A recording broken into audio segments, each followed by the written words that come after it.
अङ्गं हरेः पुलकभूषणमाश्रयन्ती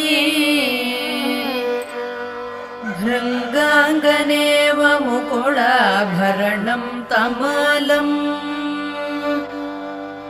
अङ्गीकृताखिलविभूतिरपाङ्गलीला माङ्गल्यदास्तु मम मङ्गलदेवतायाः